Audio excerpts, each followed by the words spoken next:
अस्सलाम वालेकुम, मेरा नाम है कबीर ख़ान और आप देख रहे हैं वी हेल्प सेंटर। उम्मीद करता हूँ कि सब खैरियत से होंगे। आज की हमारी जो वीडियो है वो एग्ज़ाम डेमो के बारे में है और मैं वीडियो के लास्ट में अनाउंस करूँगा कि हम जो यहाँ पे डेमो लेने लगे हैं उसकी टाइमिंग क्या होगी और फर्दर कुछ डिटेल है।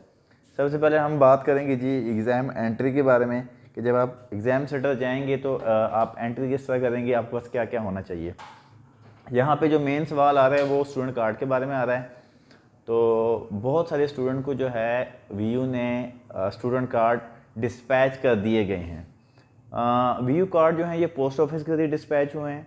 तो ज़्यादातर जो है जो आपके अपने कैंपसेस हैं जहाँ पे आप स्टडी करते हैं, जो आपने सेलेक्ट किए हुए हैं, वहाँ पे आपके कार्ड जो है वो डिस्पैच कर दिए गए हैं। आप एक मरतबा अपने कैंपस से रब्ता कर लें, वहाँ जाके देख लें। स्टूडेंट क्या करते हैं, फ़ोन पे बात करते हैं, सर जी हमारा कार्ड आया कि नहीं आया। ठीक है, कार्ड बहुत सारे होते हैं, अब 100, 150, 300 एडमिशन हुए होते हैं। अब कोई भी स्टाफ मेंबर वो कार्ड एक एक चेक करके नहीं बताएगा। बेहतर है कि आप वहाँ पे जाएं, कार्ड पड़े होंगे, आप अपना कार्ड देखें, अगर आपका मौजूद है तो वहाँ से ले लें। इन केस अभी तक अगर नहीं आया तो नेक्स्ट वीक में होपफुली सबके कार्ड आ जाएंगे। अब जब एग्ज़ाम में एंट्री करेंगे तो आपको 3 चीज़ें रिक्वायर्ड होंगी। स्टूडेंट कार्ड, इन केस आपका स्टूडेंट कार्ड नहीं आता तो आप CNSE के बेस पे एंट्री कर सकते हैं, शनाख्ती कार्ड के बेस पे। शनाख्ती कार्ड ओरिजिनल होना चाहिए, उसकी फ़ोटोकॉपी नहीं चलेगी। अगर किसी की शनाख्ती कार्ड नहीं तो उसका बेफॉर्म लाजमी होगा, बेफॉर्म लेके जाएँ आप ओरिजिनल। और अगर आपके पास ओरिजिनल नहीं है, कॉपी है, तो आप उसको अटेस्ट करवा के लेके जाइएगा ताकि आपके लिए आसानी हो। तीसरा है कोरोना वैक्सीनेशन कार्ड। इस मतबा ये क्लियर कट बता दिया गया कि वैक्सीनेशन के बिना कोई भी पेपर नहीं देगा, रीज़न चाहे जो भी है। फीमेल के लिए उन्होंने ये कहा गया है कि जी अगर कोई प्रेगनेंसी केस है या कोई ऐसा मेडिकल रीज़न है जिसकी वजह से वो वैक्सीनेशन नहीं कर सकते, तो वो अपने जो डॉक्टर हैं, जो उनके ऑफिशियल डॉक्टर हैं, उनके मेडिकल स्लिप जो होती है उस पर लिखवा के स्टैंप लगवा दें तो उनको अलाउ कर दिया जाएगा, वरना किसी को किसी किस्म की रियायत नहीं दी जाएगी। बाद में वहाँ पे जाके बहस करने से बेहतर है या अपना टाइम वेस्ट करने से बेहतर है कि आप तमाम तैयारी करके जाएं। ठीक हो गया जी। इसमें एक बात बता दूं कि अगर आपकी एक डोज भी लगी होगी तो आप पेपर दे सकते हैं। ठीक है जी। जिनकी डोज अभी तक नहीं लगी है, कोरोना वैक्सीनेशन मुफ्त लगवा दी गवर्नमेंट। अब तो ऑलमोस्ट 100 में से 70% लोगों ने लगवा भी लिए, तो जिन्होंने अभी तक नहीं लगवाई वो लगवा लें, बेटर है। अब इसमें यह होगा कि फॉर एग्जाम्पल आपके पास कार्ड नहीं है तो वहाँ पे एक तो सॉफ्टवेयर मौजूद होगा, उनके पास मोबाइल मौजूद है। आप अभी मेरे मोबाइल से मैसेज करें अपना CNSE नंबर, उसी वक्त कुछ सेकंड के दरमियान जो है आपका मैसेज आ जाएगा। अगर किसी के पास कार्ड वगैरह नहीं है तो वो वेरीफाई करेंगे, अगर आपका डाटा आता है तो देन आप जो है आगे एग्ज़ाम सेंटर में जा सकेंगे। अब इसमें यह है कि एंट्री का सिस्टम वही होगा, यानी कि जो आपको कैंपस के अंदर या लैब में एंट्री देंगे वो 10 से 15 मिनट पहले आने देंगे। और इसके अलावा जो है पेपर के जो टाइम है वो टोटल 60 मिनट का टाइम है। ठीक है। इसमें ये एक चीज़ आप लोगों ने ख़ास ख्याल रखना है एक चीज़ का कि 15 मिनट के बाद आपका एग्ज़ाम स्टार्ट नहीं होता। ठीक है। यानी कि एक सॉफ्टवेयर इस तरह का बना होता है, आपका पेपर कंप्यूटर पे होगा टोटली, जिसमें से अगर मैं पैटर्न की बात करूं तो इसमें तकरीबन आपके 25 या 26 क्वेश्चन आएंगे। ठीक है जी। जिसमें से 19 या 20 आपके MCQs होंगे, बाकी 3 क्वेश्चन आपके शॉर्ट क्वेश्चन होंगे और 2 या 3 आपके लॉन्ग क्वेश्चन होंगे। तो 1 घंटे का टाइम है टोटल पेपर का।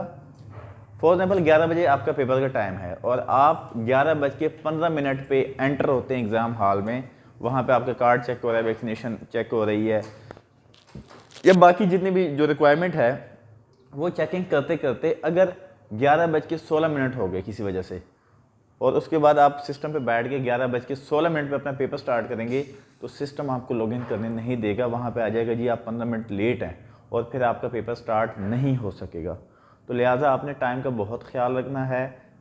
बिल्कुल भी उस वक्त जो है कोई कुछ नहीं कर सकेगा। अगर आप कहेंगे जी मैं कैंपस मैनेजर के पास चला जाऊँगा या हेड ऑफिस ईमेल कर दूंगा या किसी से बात कर लूँगा, नहीं जी, ये सॉफ्टवेयर इस किस्म का बना है कि आपको एंटर ही नहीं होने देंगे। तो आप लोगों ने ख़ास ख्याल रखना है इस चीज़ का कि आपने कम से कम 15-20 मिनट पहले कैंपस पहुंच जाना है। आपको वो वेटिंग एरिया में वेट करवाते हैं या बाहर वेट करवाते हैं, कोई फ़र्क नहीं पड़ता। फीमेल के लिए तो फिर भी प्रॉपर जगह बनी होती है वेटिंग एरिया, बट बॉयज़ के लिए थोड़ा सा इशू हो सकता है कि उनको बाहर वेट करना पड़े। तो ये थोड़ा सा चीज़ें थी जो मैंने डिस्कस करनी थी। इसके अलावा डॉक्यूमेंट्स का इशू आ रहा है इस वक्त कि जी डॉक्यूमेंट अभी तक जमा नहीं किए गए स्टूडेंट की तरफ से, तो उनको बार बार मेल जा रही है कि आपका एडमिशन कैंसिल कर दिया जाएगा। अब ये किन डॉक्यूमेंट्स की बात हो रही है? ये वो डॉक्यूमेंट्स हैं जब आपका एडमिशन हुआ है, ये न्यू स्टूडेंट की मैं बात कर रहा हूँ, तो इंटर का रिजल्ट काफ़ी लेट आया था, तो यूनिवर्सिटी ने डिसाइड किया था कि हम होप सर्टिफिकेट के बेस पे आपका एडमिशन जो है वो कर देते हैं।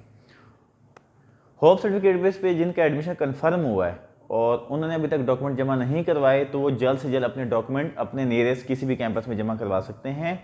इसके अलावा अगर वो नहीं जाना चाहते या नहीं गए कैंपस, तो student service LMS student service में एक पोर्टल दिया गया है डॉक्यूमेंट अपलोड की, वहाँ से आप मोबाइल पे क्लियर तस्वीर ले लें, वहाँ पे अपलोड कर दें।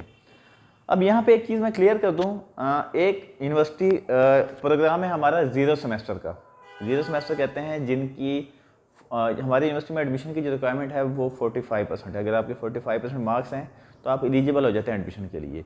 जिन स्टूडेंट के परसेंटेज 45% से कम होती है, यानी कि इंटर में अगर किसी के 1100 में से 500 नंबर कम है, 500 से नीचे नंबर हैं, तो उनको ज़ीरो सेमेस्टर जो है उनको करना पड़ता है। उसमें 3 बुक्स होती हैं, वो उनको क्लियर करनी पड़ती हैं।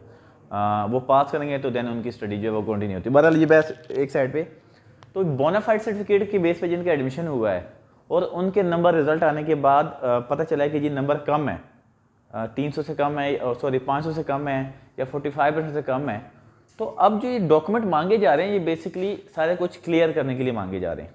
तो ऐसे स्टूडेंट जिनके 45% से नंबर कम है, उनको चाहिए था कि वो जब उनको पता चल गया था कि नंबर कम है, उसी वक्त यूनिवर्सिटी को बता देते या डॉक्यूमेंट प्रोवाइड कर देते कि जी हमारे मार्क्स कम है। ये तो पॉसिबल नहीं है कि ज़ीरो सेमेस्टर पास ना किया और आप आगे ग्रेजुएशन में एडमिशन ले लें, ये तो पॉसिबल नहीं है। तो उन स्टूडेंट के लिए इशू हो सकता है एग्ज़ाम में, हो सकता है एग्ज़ाम वो कर लें उसके बाद उनके लिए इशू हो जाए। तो ये चीज़ आपने क्लियर कर लेने के बाद में अपना टाइम और पैसे वेस्ट करने से बेहतर है कि आप अभी अपने डॉक्यूमेंट प्रोवाइड कर लें। अगर किसी के मार्क्स कम है तो वो यूनिवर्सिटी को ईमेल कर दे कि जी ये इशू हुआ है, इतना टाइम गुजर गया, मुझे क्या करना चाहिए। तो यूनिवर्सिटी इंशाल्लाह इस पर बेटर डिसीजन लेगी और आपको कोई ना कोई हल निकाल देंगे। मुझे कल भी 1-2 स्टूडेंट के मैसेज आए कि जी हमारे कैंपस में ऐसे कुछ स्टूडेंट हैं। तो ये बात क्लियर करने का मकसद ये है कि जी बाद में परेशानी से बेहतर है कि आप अभी जो है अपनी सारी चीज़ें क्लियर कर लें। यहाँ पे एक मेन क्वेश्चन ये है कि जो उर्दू का पेपर है, उर्दू 101 B.Ed में नॉर्मली ये सब्जेक्ट पढ़ाया जाता है और अगर किसी और में भी है, तो ये जो उर्दू 101 का पेपर है ये आपका रिटर्न होगा, ये कंप्यूटर पे नहीं होगा। आपने टाइम टेबल में डेट शीट सेलेक्ट की हुई है, आपने उस टाइम पे कैंपस जाना है, अपनी अटेंडेंस लगानी है, उसके बाद वो पेपर कंडक्ट नहीं होगा आपका उस डेट पे। बाद में एग्जाम एंड होने से पहले आपको न्यू डेट शीट में अपडेट कर दिया जाएगा और ये किसी एक कैंपस में बुला के आपको एग्जाम एंड होने के बाद यानी कि 22 जनवरी के बाद आपको बुला लिया जाएगा और रिटर्न पेपर होगा आपका। ठीक है जी। इसके बाद जी पास पेपर के बारे में पूछा जा रहा है कि जी पास पेपर प्रोवाइड किए जाएँ। यहाँ पे आपको एक चीज़ क्लियर करनी चाहिए कि यूनिवर्सिटी ऑफ पाकिस्तान किसी भी स्टूडेंट को किसी किस्म के पास पेपर प्रोवाइड नहीं करते। जितनी भी वेबसाइट्स हैं या फेसबुक ग्रुप है या मैंने ऐप के बारे में भी सुना है कि जी कोई ऐप है जिस पे पास पेपर मिलते हैं। बेसिकली पास पेपर को कहते हैं जी ये जो पहले क्वेश्चन आ चुके हैं उनको हम पास पेपर कहते हैं। यूनिवर्सिटी ऑफिशियल कोई प्रोवाइड नहीं करती, बट ये आपकी हेल्प हो सकती है इससे। आप पढ़ना चाहें आपकी अपनी मर्जी है, डिसीजन है आपका। लास्ट डेज में पढ़ेंगे यानी कि कल अगर पेपर है, आज अगर आप पास पेपर को दोहराई करेंगे तो मेरे ख्याल से बेहतर हो जाएगा आपके लिए। ऑफिशियल कोई इसकी वेबसाइट नहीं है। गूगल पे आप सिंपल लिखेंगे जी फॉर एग्जांपल मुझे इंग्लिश 101 के पास पेपर चाहिए, तो आप सिंपल इंग्लिश 101 पास पेपर लिखेंगे तो काफ़ी वेबसाइट आपके पास ओपन हो जाएगी, वहाँ से आप क्वेश्चन ले सकते हैं। इसके अलावा जो पैटर्न है मैंने पहले बता दिया, इसमें 60% आपके MCQs आएंगे और इसमें आपका 40% क्वेश्चन आंसर आएगा। 26 क्वेश्चन हो गए, 1 घंटे का पेपर होगा आपका। और इसकी तैयारी की अगर मैं बात करूं तो इसमें आपने बेसिकली अपने कॉन्सेप्ट क्लियर करने हैं। थ्योरी में जो सब्जेक्ट हैं उसमें आपने क्या करना है कि टॉपिक समझना है, बेसिकली टॉपिक किस चीज़ के बारे में पूछा जा रहा है। उसके बाद आपने क्या करना है कि जी जो भी आपको जितना आइडिया है आप उसके बारे में लिख लें।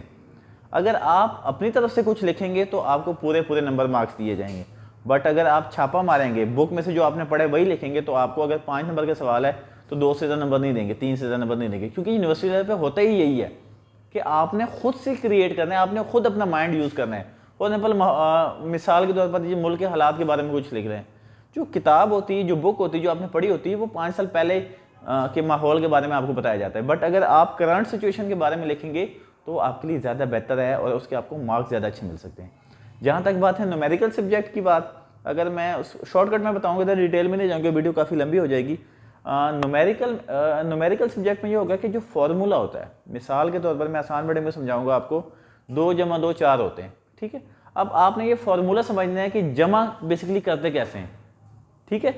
उसमें फिर चाहे आपको 4 × 4 का सवाल आ जाए, 10 × 10 का आ जाए, आपको पता होगा इसको कैसे करना है। नॉर्मली होता क्या है कि स्टूडेंट रट्टा लगाते हैं कि जी मैंने ये क्वेश्चन देखा है, इसको ऐसे हल करते हैं। पेपर में वर्डिंग चेंज होती है, जब वर्डिंग चेंज होती है वो कहते हैं सर जी बुक में से तो सवाल ही नहीं आया। तो उसकी वजह ये है कि आपने फॉर्मूला याद करना है कि बेसिकली वो हमने हल कैसे करना है। उसके बाद जो मर्जी आपको वर्डिंग दी जाएगी तो आप उसके बारे में कर सकते हैं, जो है हल उसको कर सकते हैं। इसके बाद जी जो नेक्स्ट वीडियो आएगी इंशाल्लाह वो हमारी आएगी आपका जो क्वेश्चन आंसर होंगे, जितने भी आपके क्वेश्चन आंसर हैं अबाउट एग्ज़ाम के बारे में, अबाउट स्टडी के बारे में, अबाउट तैयारी के बारे में, आप इस कमेंट बॉक्स में जो है अपने क्वेश्चन छोड़ सकते हैं। इसके जो भी आंसर होगा इंशाल्लाह मैं आपको सैटरडे को नेक्स्ट वीडियो आएगी इस बेस पे, इस टॉपिक पे कि जितने भी आपके सवाल जवाब हैं। इसके अलावा जो है डिस्क्रिप्शन में मलिक अयूब साहब का नंबर अवेलेबल है, अगर किसी ने अभी तक बुक्स नहीं ली उनसे रब्ता कर सकते हैं।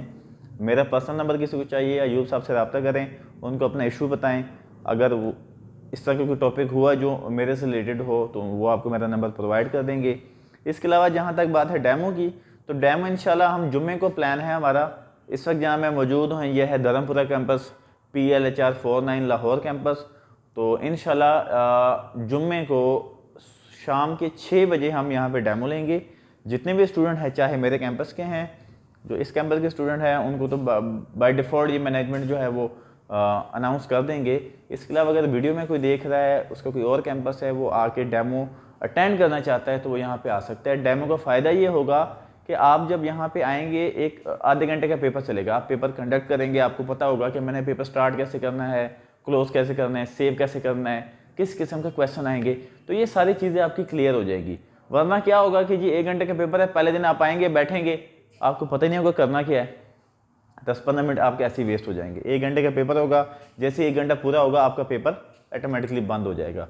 इसके अलावा वाल्टन कैंपस है जी, वाल्टन कैंपस डिफेंस मोड पे अवेलेबल है, लाहौर का ही कैंपस है। वहाँ पे इंशाल्लाह जुम्मे को हम 3 बजे डेमो स्टार्ट करेंगे। अगर कोई वहाँ पे आना चाहता है तो वहाँ पे आ सकता है। मैनेजमेंट अपने कैंपस के स्टूडेंट को वहाँ पे जो है मैसेज छोड़ देगी। अगर ऐसे कोई स्टूडेंट है जिनका कैंपस कोई और है, डजेंट मैटर, कोई फ़र्क नहीं पड़ता, आप आएँ जी, डेमो अटेंड करें, और कोई क्वेश्चन आ रहा हो तो आप मुझसे वहाँ पे बात कर सकते हैं। इंशाल्लाह नेक्स्ट वीडियो Q&A पे आएगी। आप लोग जो है जो भी आपके क्वेश्चन है आप कमेंट बॉक्स में बता सकते हैं। दुआ में याद रखिएगा जी। मेरी तरफ से बेस्ट ऑफ लक आपके मिड टर्म एग्ज़ाम के लिए। इंशाल्लाह दोबारा मिलेंगे। अल्लाह हाफ़िज़।